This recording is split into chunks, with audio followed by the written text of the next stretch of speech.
Sellers, so you've received multiple offers, and now how do you choose the best one? Hi, I'm Rhonda Haran, professional realtor in Metro Atlanta for over 20 years, and I'm here today to give you a few tips on how to sort through all of those multiple offers and choose the best one.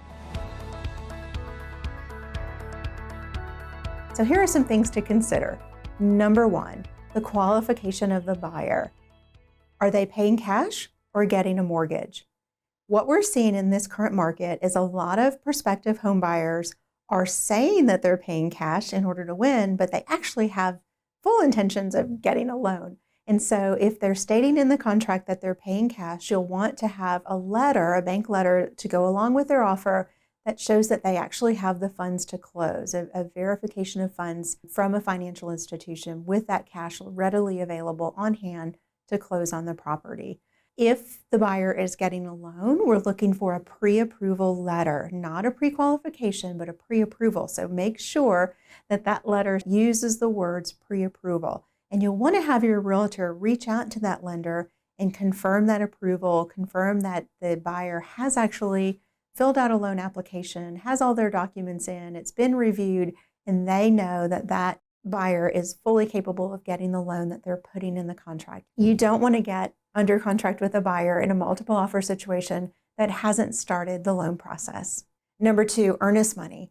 Earnest money is really important. And so historically in the Atlanta market, we were seeing earnest money in the 1% of the offer price range. And that has been increased significantly this past year as we've had a more competitive market and buyers are realizing that it's important to demonstrate a little bit more good faith in terms of what they're putting down up front.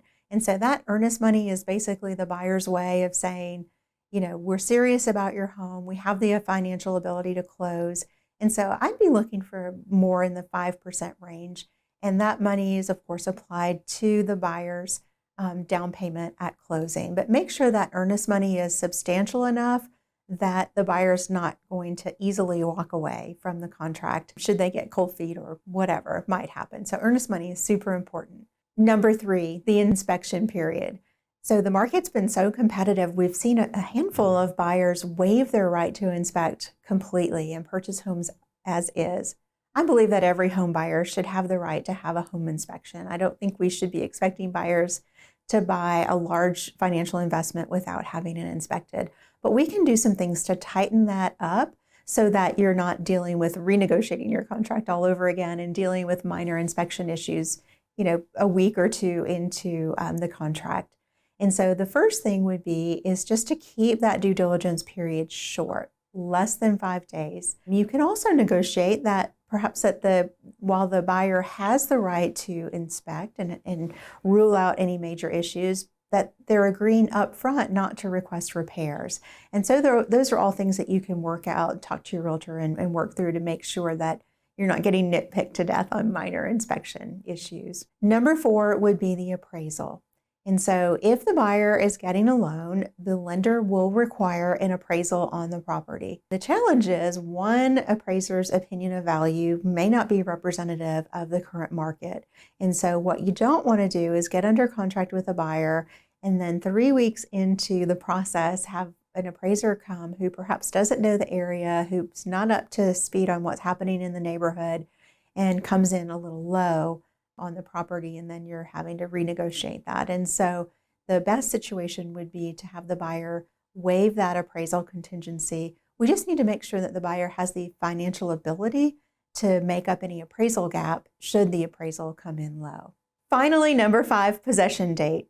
This is a creative way to give you a little bit of breathing room, particularly if you're not sure yet where you're moving. You can negotiate to keep possession of your home post-closing. Basically, that gives you some more time to figure out your next move. And then it also gives you the peace of mind to know that the home is closed.